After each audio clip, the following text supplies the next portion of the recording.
Right, in this video I'm going to show you the process that I go through in order to be able to play classic teams. So right now I'm going through the 1984 World Series between the Padres and the Tigers, and just doing that as an example of how you can use OnBase in order to use the game engine chart to still play classic teams. So you can see here, right now the cards that are being produced are for the 2019 season. But there is a way for you to play classic teams, anyone before 2019, or I guess 2020 as well. So until other cards come out for different seasons, you can download the game engine chart, and here you can find this. I'll post this link to OnBase, to this page where you can download these different pieces for the game. And you would need to just look up the weighted runs again, or runs above average, and then you'll probably want to use FIP. Sierra is sort of a new stat and only goes back 15 or so years. So if you're playing, through the 2010s or the 2000s, you might have access to Sierra. But if you're playing older teams from the 90s, the 80s, 70s, 60s, 50s, whatever, you can use FIP. And FIP typically goes back on most of these websites all the way to the dead ball era. I mean, you can use it all the way back. Same goes with the weighted runs above average. You should be able to find some numbers to use for the different values and the outcomes. So we have plans in the works to speed up the process of creating older classic teams for the cards. That way we can do sort of individualized outcomes. Right now you have to use the game engine chart, which you can see here. This is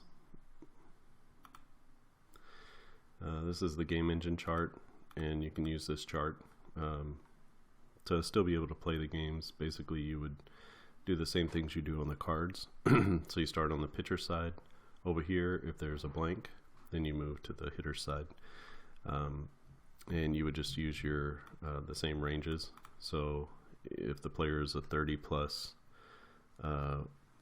weighted runs above average, then you would use this column. This is like your Mike Trouts of the world, Babe Ruth. These are your MVP caliber players, and then these are all-star type players, all-star to average, average to below average, and then less than -5 is going to be a very poor player, a bench player, or a high AAA sort of player.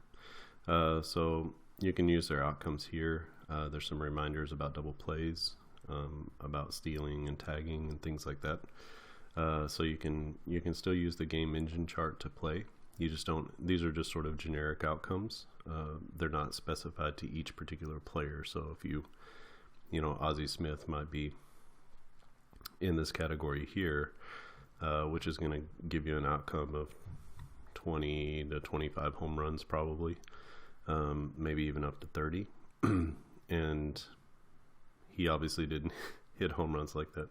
So you're going to have some weird outliers with people who don't quite fit the norm. But these calculations, these outcomes were based on the norm. If you get a plus sign, that means an error check. So you just roll the D9, and then you decide whether the value is a 1 or not. If it's a 1, it's an error. If not, then it's not. Then you just you do the play as normal, so it'd be a ground out. Let me show you the places that I go personally in order to get data. So the first place I would go is Fangraphs, and that's fangraphs.com. You can see up here. And if you go to, let's get rid of some of this stuff. If you go to this particular link, fangraphs.com/leaders.aspx, if you leave this off, it won't do anything. So just make sure you put that at the end. And you go to that particular URL. I'll put that in the description as well for the video. This brings you to their leaderboards. And so they have some customizations down here that we'll use. But you can also just sort of click through these things. You can look at player stats or team stats or stats for the league. So this is sort of their leaderboard for everything. So what we want to do is we want to check the 1972 A's. So let's just go to Oakland. And each time you click, it's going to reload the page. And let's just do 1972. I'm going to use the same team just to give you an idea of how the numbers are different between them. So sometimes this happens. If that happens, just you might even be able to refresh the page. Nope. So sometimes just help clicking on pitching and then back to batting. I don't know why it does that, but now we have all the hitters. So this is their sort of dashboard here that gives you sort of what they think are the mainline statistics that you should be using. So some of these are your normal stats here, and stats here for average on base and slugging. You have their WAR. You have some different sabermetric stats. If you click on value, it's going to bring up sort of their value-based statistics, such as WAR or runs above a replacement, and that's where WAR comes from generally. And the one that I've been using on the cards for weighted runs above average is this one called batting. And if you click on batting, it'll sort it by the highest number to the lowest number. You can see if you don't have enough people on the page, you can just sort how many people are on the page. So now all of our players are on here.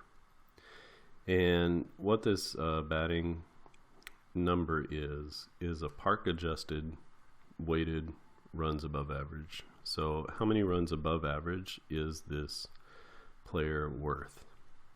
So and the batting one takes out base running and fielding. So WAR includes all of these things here: positional adjustment, fielding, base running. So you could have an excellent fielder who has a high WAR even though he has a low batting. Like he wasn't a great batter, but he was a great fielder. That happens with Ozzie Smith. He's an outlier like that. So he's a really high WAR, but it's because he's the best defender. So we moved from using WAR because of that as the outcome generator, even though it's a nice easy number to use. We moved off of that and moved on to this batting value, this batting number. And so what this batting is, it's a sort of an accumulation of all of the player's value as a hitter, and only as a hitter, not as a base runner, not how valuable they are as a fielder, only for what they do at the plate. So I felt like this was a really good value that we could just plug in, similar to what we could do with the WAR, and we could sort of break the hitters out into different columns or categories, and then we could base the outcomes off of that.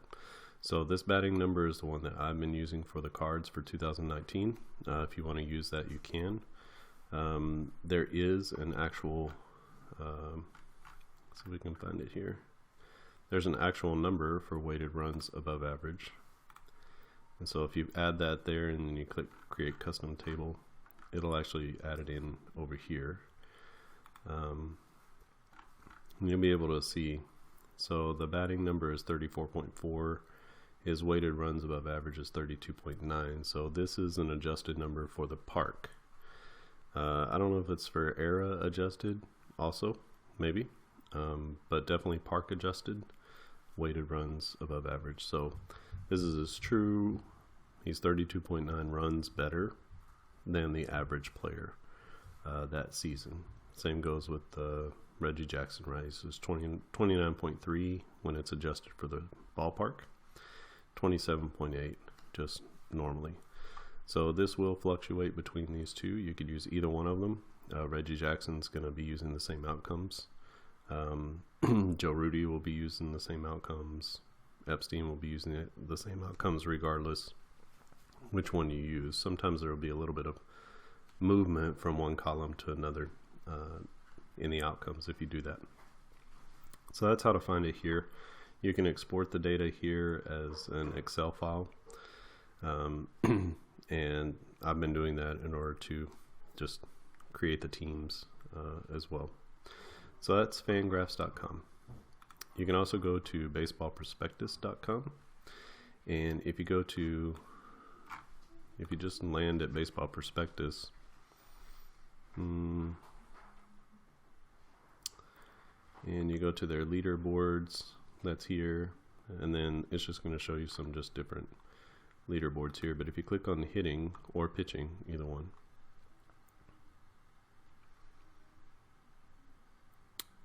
it's going to show you all these different statistics. Now the one that you want to focus on here is called deserved runs above average. As far as I can tell, this is really close to the batting number and not to it's not this weighted runs above average, it's closer to this batting number. So I think it's adjusted for either ballpark or era or something. But when you click here, you can choose, several teams. So their stats go all the way back to the 20s. And let's see, 1972. And the team will be Oakland. Okay, so when we Warp is their version of WAR. It's called WAR P for Prospectus. And so for defensive runs above average, you can see the numbers here are slightly depressed compared to the numbers here. So Reggie's at a 29.3, here he's at 21.2. Again, that's not going to affect which column he's in. For on base, our columns are pretty wide, so they have a range of players within them, and that's actually really helpful in this particular instance. So, but Joe Rudy, he would drop down one column if you used the Baseball Prospectus numbers. Same goes for the pitching. I didn't cover the pitching on Fangraphs, but I'll go back to that. And for pitching, let's see. I don't know what their I don't know what their version of FIP is. You would probably want to use this particular column here, the DRA column. That would be similar to a Sierra or FIP. So let's go to 72. And so they have their regular ERA somewhere. Oh, here's FIP. Okay. So for these older teams, you can use FIP. That's fine. You can see there's a difference here, 191 to 259. I think this deserved runs average is probably a little bit closer to Sierra. So if you want to try that, because we can go to do the same thing here, we can go to pitching, and we'll look at the pitchers, and we can see their FIP here. Sierra has not been calculated for these pitchers. If you go to the value tab, you can really see it. Nope, it's not under value. Is it under advanced? Okay, it's under advanced. You can see that Sierra hasn't been calculated at fangraphs.com for these older teams, but FIP has. So it's got all of our players listed here. Bob Locker is a 2.05, and when we go to Baseball Prospectus, it's 259 here or a 190 FIP here. That's not going to make any difference. Any FIP under 3.5 is like your perennial Cy Young type pitchers. So excellent pitching here for the 72 A's. Really great pitching. Like all of these pitchers here are going to be top of the line players. They're going to be using the best column, I guess, for pitchers. And you probably generally see that. The game has been generated for modern baseball, which pitching is down. It's not as good as it used to be. I mean, you're not going to see a team full of players with ERAs like this in modern baseball. And so the hitters are better. They're hitting more home runs. They're hitting for more power. And there's generally more strikeouts and walks and things like that. So the game is very modern in its sensibilities, but it still can be played with older teams. And I haven't noticed that anything is particularly out of whack, whether, not every game is 1-0 and not every game is 12-10. So it feels like regular baseball, even when you're using the game engine. And so you would use FIP for your players here, and you could write that down. Again, you can export this data using this button here. And the last site I want to show you is baseball-reference.com. And anytime you go to baseball reference, you can just make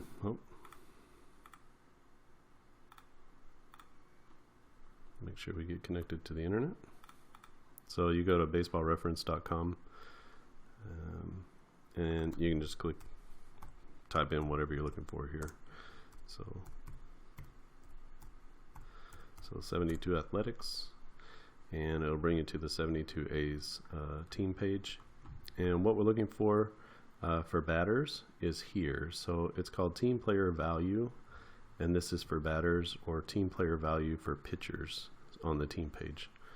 So let's click down and it'll scroll us right to the place where we need to go. And they have their own calculations. So each of these organizations has their own way of calculating these sabermetric stats. Something you got to get used to a little bit. They're all going to be similar, but not the same. So RBAT is what we're going to be using. So you can see it's a number of runs worse or better than the average player that the hitter was, which sounds a lot like weighted runs above average, right? This number is based on a modified version of weighted runs above average, which is essentially what the batting value on Fangraphs is. It's an adjusted weighted runs above average. And you can read about it. You can see it in the about section of this page. If you just search for RBAT, you could probably find it. But if you click on that, you can see that it rearranges our players from best to worst. And they do have a weighted, they do have a runs better than average number here, and you can see that those two numbers are different, that they're not the same. And I'm not sure you could use either of these. You can see there's quite a bit of difference between Sal Bando with his runs above average raw, and then this weighted or modified RBAT number. This RBAT number for Bando, let's see if we can find them, is actually going to be closer. Let's go back to our batters if we can. I don't know if it'll let us.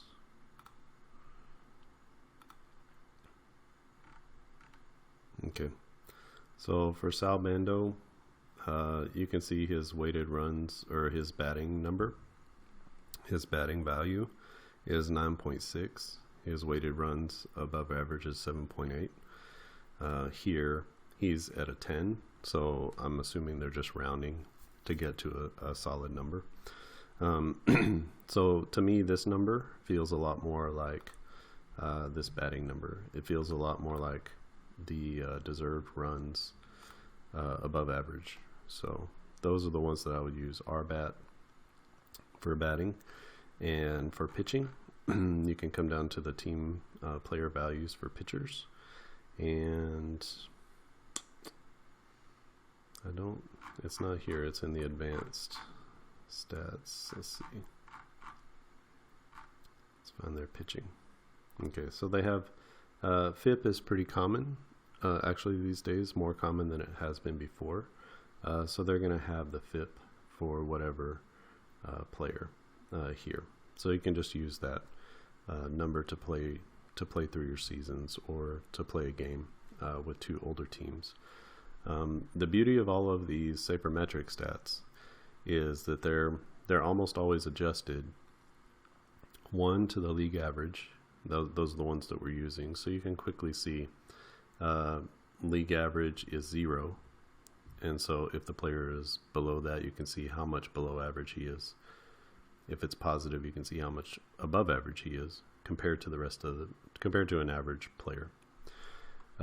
With FIP, this is independent of any sort of defense or luck, or just sort of tried to take away anything that the pitcher absolutely cannot control in the game.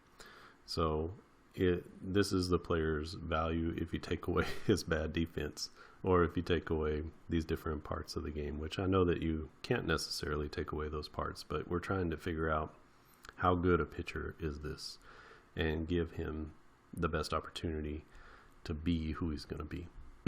So that's the idea between FIP. And Sierra is like that too, but it does add in it tries to figure out some other parts of pitching. Not just stripping everything away, but stripping everything away and then thinking about what does make a pitcher a good pitcher.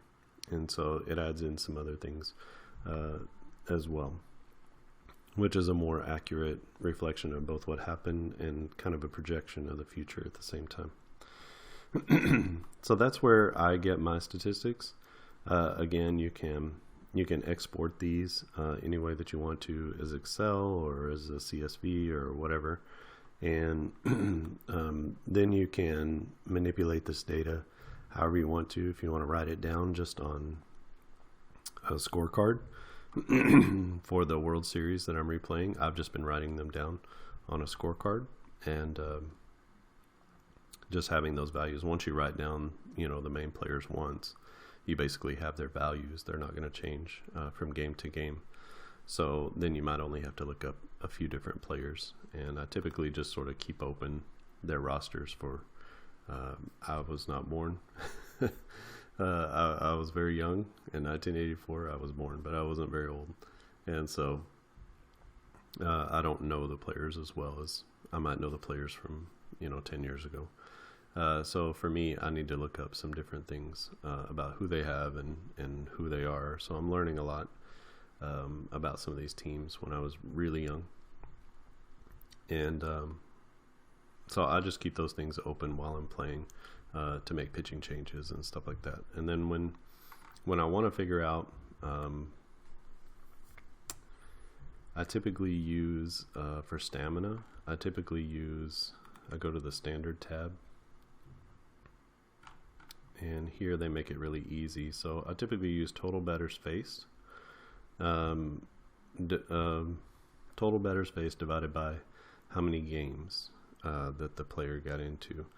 You get into some sticky situations here, so you're going to have to make some choices about Dave Hamilton. I would normally just divide it by 25. So 419 divided by 25. And then, if he comes out as 10 or 12 or something like that, he started 14 games. That's more than half of the games that he got into he started. So I might bump him up to 20, just to give him a starter's ability, I guess, in that way. If he had started 6 games and gotten into 25, I would just count him as a reliever and then just do the 25, total batters faced divided by 25.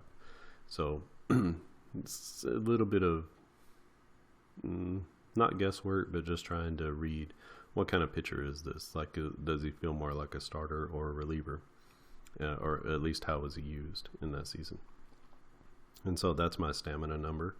And that's how I get to that number. And you could just write down the stamina number.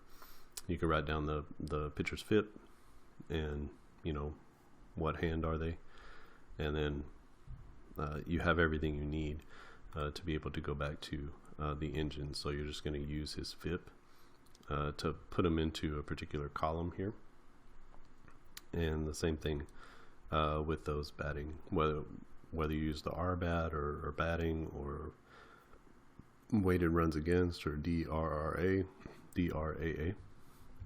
whatever value you use, you would just assign him into this particular column, and then you would read the results. So if the roll is a 2-4, you would look here, and unless the pitcher is in this very last column, which it would be an automatic walk, then you would go over to the batter, and you would decide which column is he. It doesn't really matter with that roll. It's a double play, if there's a double play to be had, or it'll be a strikeout.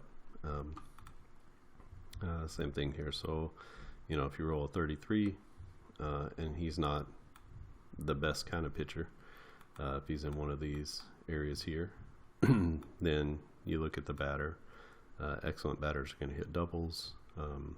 Below average to poor batters are going to ground out on that particular number. So this is sort of how you get the data for playing older seasons or classic seasons of On Base. It is possible using the game engine chart, and hopefully it's a way for you to be able to enjoy the game using classic teams. I know a lot of gamers want to play teams from the dead ball era, or they want to play from the 50s or 60s or 70s, and that's their sort of niche that they like to play.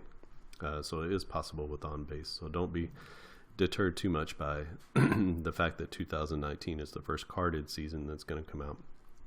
I wanted to make sure that everyone was able to play and to test the game and to play the game. You could even play the season this way. But once the cards come out, they're going to be a little bit more tailored to each individual player, because the outcomes are on each card, and that means that we have the ability to kind of tailor the results or the outcomes to the player. So if he's a high strikeout, high home run hitter, that's going to be reflected on his batting card, even though that might not necessarily be reflected in this particular column. Or maybe he really was in this batting column, but he hit 49 home runs. So it wasn't an MVP type of batter, but he had MVP type of home run numbers. So those sorts of things happen, or vice versa. Someone with 15 home runs winds up in this 30 plus category, but this is all graded out for people to hit 30 to 35 home runs. So we can manipulate those outcomes a little bit to try to change the possibilities so that we get a little bit closer to their actual statistics. But in the end, it's a game. It's the roll of the dice. Every batter during the season could have hit 5 more. They could have hit 5 less. It just depends on where the pitch comes in, what the situation is, who's hitting in front or behind them, how the pitcher feels that day. There's a lot of variables, right? So statistics actually can fluctuate, even though we have those hard stats now, because the seasons are over. In the season, in the game, while they're playing, many things could have changed. All of those things, how the player feels, how many days they played in a row, or whatever, ballparks or wind or weather or whatever. So there are going to be some variations between what you see with their actual stats and what they come out with by playing on base. But hopefully that adds to sort of the feeling of you're part of the baseball game, as opposed to feeling disappointed that your player didn't hit, he only hit 26 instead of 32.